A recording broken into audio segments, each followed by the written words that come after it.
welcome to this episode of Around West Warwick High. My name is Brian Lynch and I'm a senior currently attending West Warwick High School. And in this podcast, I interview the staff of the school to learn about their jobs and a little about their life outside of school. Today, my guest is Mr. Gallo, and he is the ninth grade Team Red history teacher. So how are you today? Oh, super duper, Brian. Thank you. You're welcome. I'm wonderful. Nice. What led to your profession as a teacher? After high school, I had gone directly to work. I was driving trucks for Coca-Cola, and so I was 18 years old. I was making good money, but it became very apparent to me early on that I was in a part of the economy in which I was unskilled. So I was very disposable. And my history in high school, I was an absolute atrocious high school student. I wasn't a bad human, but I was a bad student, I did what I could to play sports, to stay pretty even-keeled at home. I worked full-time in high school. I played sports. I exercised, but I didn't study. And, just got by. There was no confusion in my household. I was going to go to work after high school. No one in my family graduated college. That wasn't the path that we were on. Very blue-collar family. And so I went to work for Coca-Cola, and I'm driving those trucks, and I was driving in Franklin, Mass. one day, and it just hit me like, boom, man, I'm useless. I'm going to be 65, either be lugging these soda products around, or they can fire me because anyone can do this job. And that was a pretty harsh reality. I had my friends, they're off, partying, going to school, getting ready to go to school, I should say. And I was like, man, I gotta do something where I'm more valuable and I have a better life. Because the other problem was I was getting up at 3 a.m., go to work for 4, and I was working till 6 or 7 p.m. at night. I was straight exhausted, 18 years old, just got out of high school. I was like, this isn't a way to live your life. So I had to make a different decision, and I told my parents, I said, I'm gonna go to college. And they looked at me, they were like, good luck, you better get another job. So I got another job. And I walked into CCRI 2 days before school started, and I started going to college. And when I was in that truck in Franklin, Mass, I said, I gotta do something where I help people like me.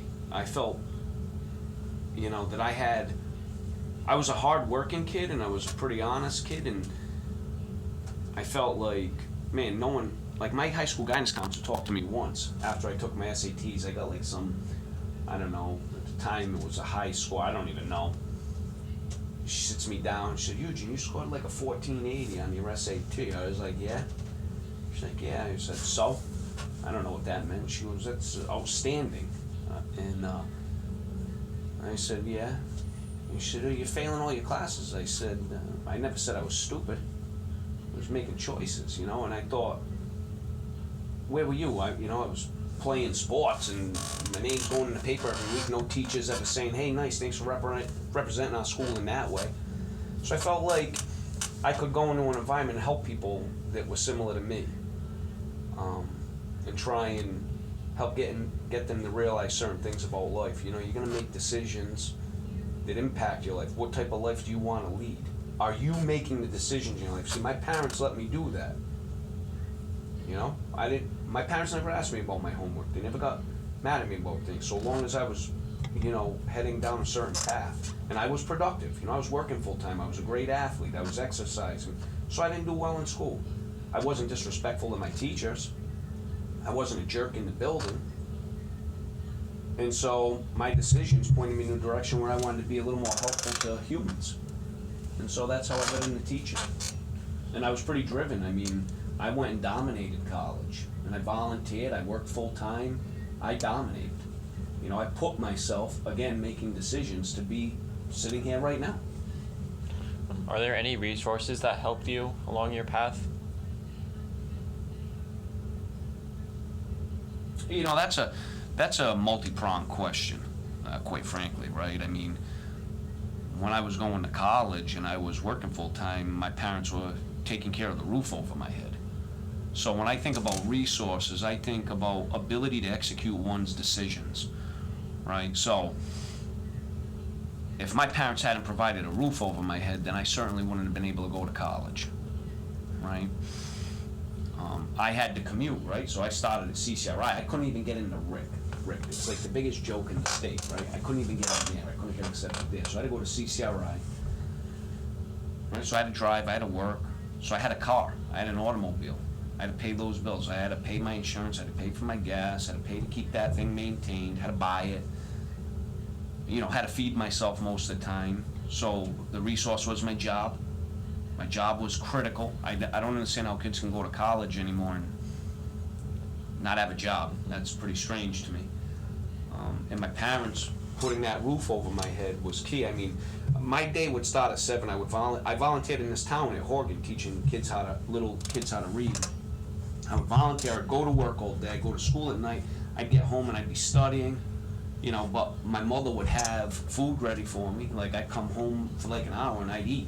You know, I'd say that's a valuable resource. But as far as the academic journey, because I feel like that's more what you were tailoring the question towards, no, man, my resource was me, my brain.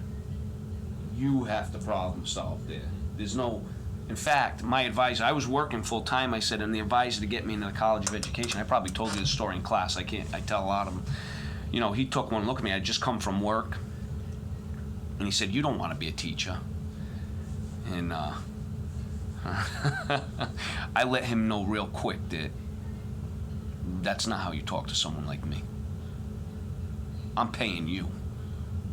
I'm paying you. So here's a guy trying to help someone like me, and he's trying to turn me off. And now I'm sitting here, and I wonder what he's doing, quite frankly.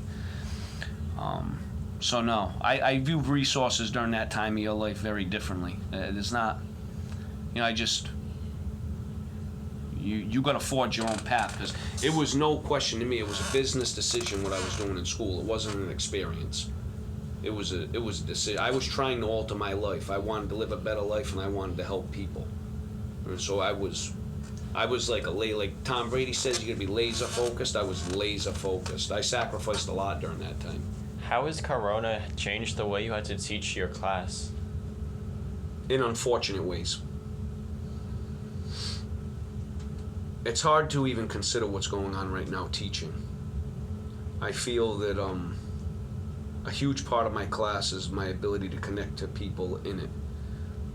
You know, not everyone. I don't like to speak in broad generalities, but I feel that most students that leave my classroom feel a genuine sense of connection and a genuine sense that I was trying to help them grow as a human and as a learner.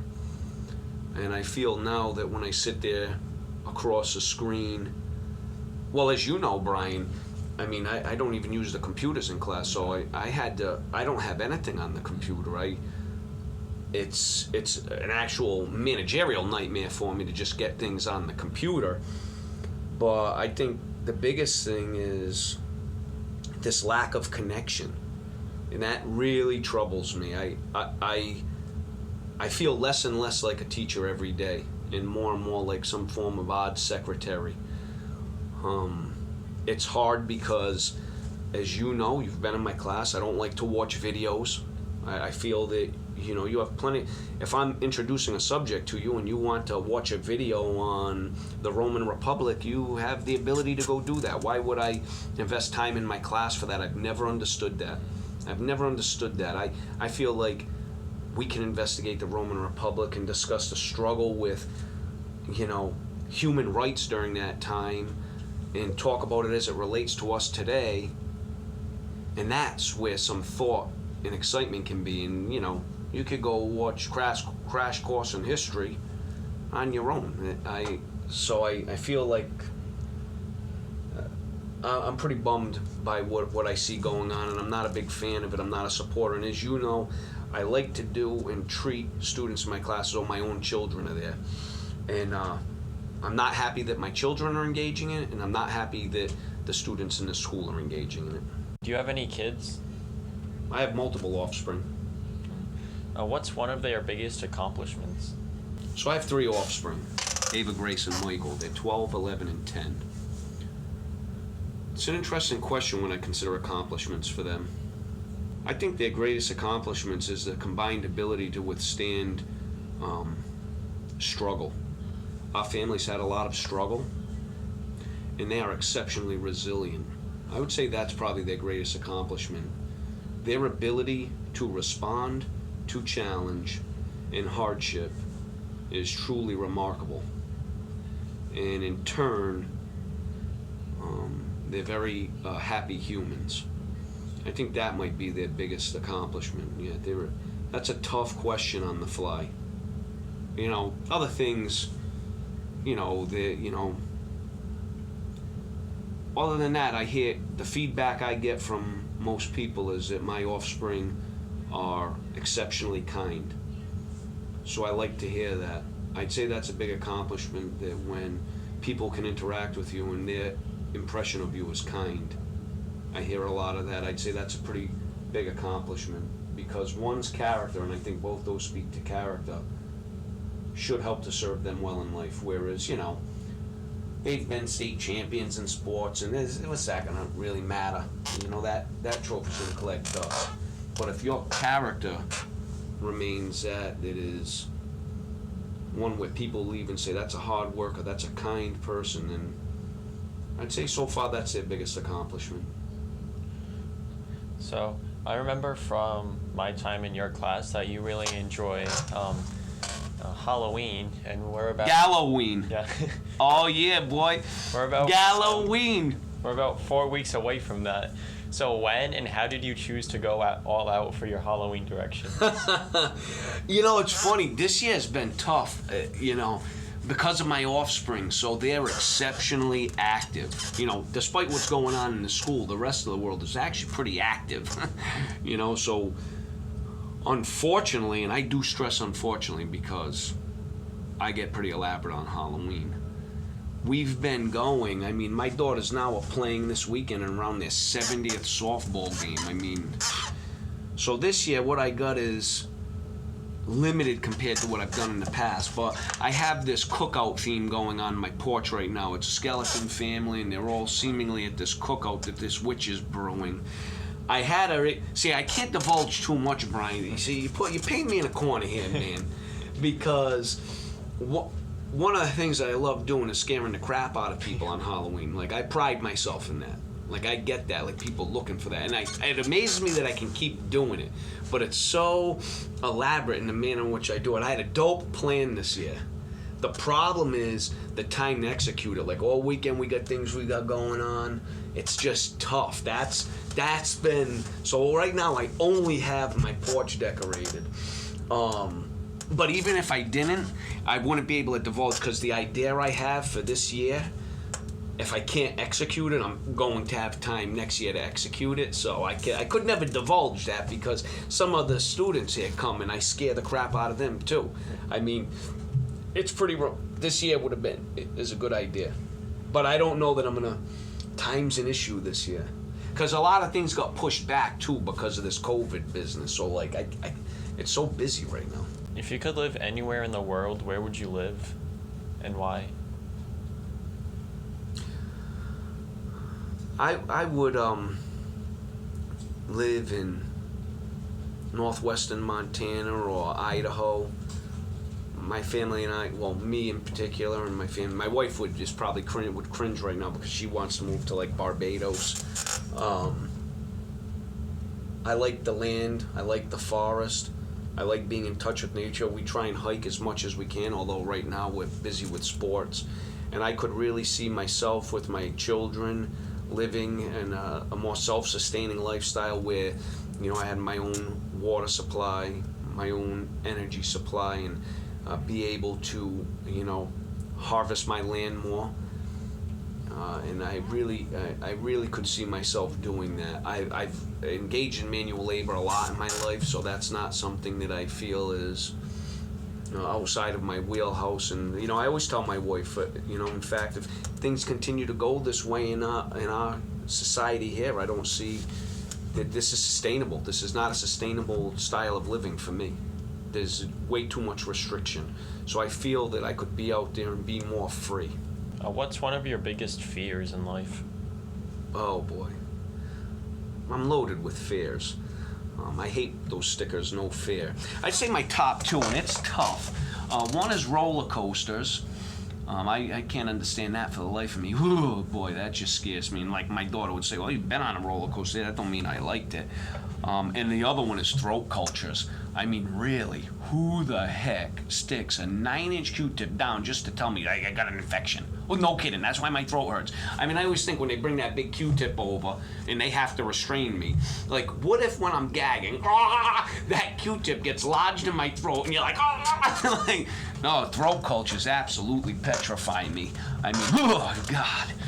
That is, man, just thinking about them, throat cultures are right up there. You know, definitely. Roller coasters, whew. You know, I think I'd be scared if I was stranded in the ocean. I mean, see, there's a lot of fears. I hate when people say they don't have fears. Like, just imagine getting plopped in the middle of the ocean. Tiger shark swimming around you, I'm out. I'd be like, oh. You know what I mean? Yeah. I got a lot of them, but throat cultures are right up there. I'm sure that in your class you've encountered many different situations. So which one made you laugh the most?